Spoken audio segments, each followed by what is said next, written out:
Assalamualaikum warahmatullahi wabarakatuh. Sesudah kita bicara tentang masalah hukum berpasangan, selanjutnya kita akan mengenal yang namanya alam. Jadi hukum perjalanan alam. Kalau saya mengatakan hukum perjalanan alam. Kalau di Chinese disebut 5 unsur lah kalau bagi mereka. Kalau saya lebih simpel, sudah belajar sekian lama, ternyata mereka itu membuat hukum itu dengan melihat alam. Sekarang kita kembali lagi kepada hukum alam aja lah, yang lebih mudah, lebih simpel, supaya tidak dengan bahasa-bahasa yang rumit pada kita. Jadi kita akan berbicara kepada hukum alam. Bagaimana hukum alam itu mempengaruhi kepada tubuh manusia. Yang pertama, daun. Kita lihat daun atau daun ini, kita lihat ini warnanya hijau. Nah, ini diibaratkan darah kita. Darah kita. Jadi, maka kalau Anda mau makan menambah darah, sifatnya lembab, hijau itu sifatnya lembab karena dingin, maka Anda banyak makan daun. Maka klorofil, spirulina, terus kayak pecel, urap itu yang banyak daun-daun yang direbus, daun pepaya, daun kelor, semuanya sifatnya lembab dan dia sifatnya menambah darah. Nah, ini harus kita pahami itu. Yang pertama itu. Kok bisa disebut darah? Nih, Anda lihat, ini akan ketemu dengan udara, akan ketemu dengan matahari, kemudian membuat fotosintesa dan menghasilkan oksigen. Sama dengan darah kita, dia masuk ke dalam paru, kemudian mengikat oksigen. Itu yang prinsipnya seperti itu. Itu yang pertama. Kemudian ketika pohon ini semakin banyak, lihat Anda, pohon ini semakin banyak. Jika ini rapat, ya, jika rapat sehingga matahari tidak bisa masuk ke tanah ini, maka tanah ini menjadi lembab. Nah, tanah ini menjadi lembab, maka banyak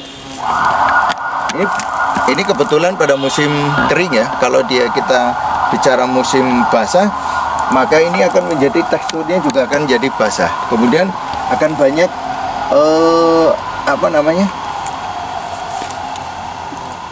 ini jamur.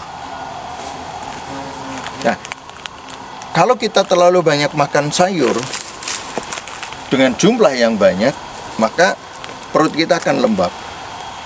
Darah kita akan mungkin akan banyak, tapi tubuh kita menjadi lembab, tidak bisa menjadi lebih hangat. Karena darah ketika terlalu banyak, terlalu lembab, maka dia tidak bisa mengikat oksigen dengan baik karena dia beredarnya pelan. Nah, kalau dia unsur airnya terlalu banyak, maka terjadilah kelembapan di mana-mana. Anda bisa lihat pohon ini, jika dia banyak, kemudian daunnya banyak sekali, matahari tidak bisa menyinari sampai ke tanah, maka suasana menjadi dingin. Maka daerah pegunungan pasti lebih dingin daripada daerah pantai. Daerah pegunungan pasti lebih dingin daripada daerah perkotaan di mana pohonnya sedikit. Semakin banyak pohon, semakin dingin tubuhnya. Maka semakin hawanya semakin dingin, maka semakin kadar darah di dalam tubuh kita, hemoglobin kita terlalu banyak gitu, berlebihan, maka tubuh kita menjadi lembab. Itu seperti itu. Nah, ketika sinar matahari tidak sampai, maka suasana menjadi dingin lembab. Sehingga apa? Oksigen tidak kaya, banyak tapi tidak bisa terurai. Karena apa? Dia terikat pada unsur air. Sehingga apa? Jadi kayak embun, kayak uap-uap air kayak gitu. Maka yang terjadi apa? Orang yang, coba Anda lihat, orang yang dia biasa paru-parunya lemah, sistem tubuhnya kurang hangat, paru-parunya lemah, begitu dia dipindah ke daerah pegunungan, yang terjadi apa? Asmanya kambuh. Maka dia harus bergerak, dia harus meminum minuman yang hangat supaya apa? Mengatasi hawa dingin supaya dia tidak kambuh asmanya. Maka daerah yang banyak pohon-pohon, suasana mesti akan dingin. Dan akan menjadi tidak dingin jika Anda tebang. Ini Anda tebang, terus di daerah situ Anda tebang.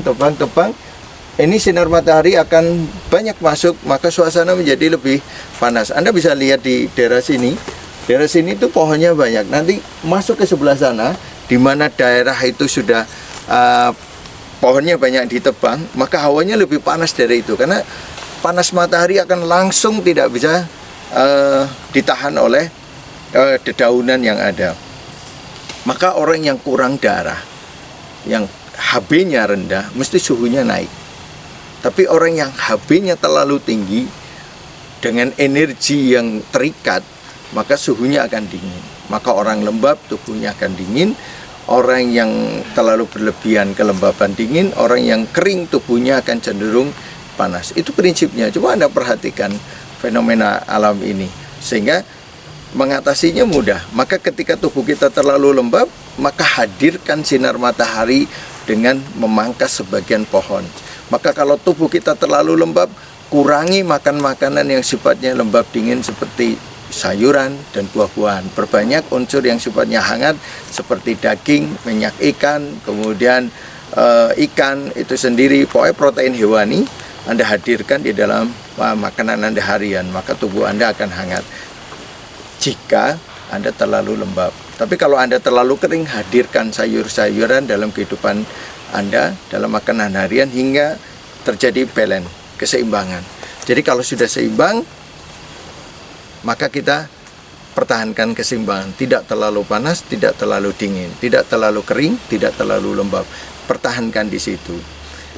Kalau ruh kita menjaga keimanan, karena keimanan itu naik turun, kita jaga keimanan kita dengan apa? Banyak mengaji, berbuat amal dan sebagainya. Ini dalam rangka untuk menjaga keimanan kita tidak turun, paling tidak naik terus tingkat kesehatan daripada roh kita. Nah, kesehatan fisik kita sama, kita standarkan dulu, kita stabilkan dulu, habis kita naikkan grade-nya dengan apa?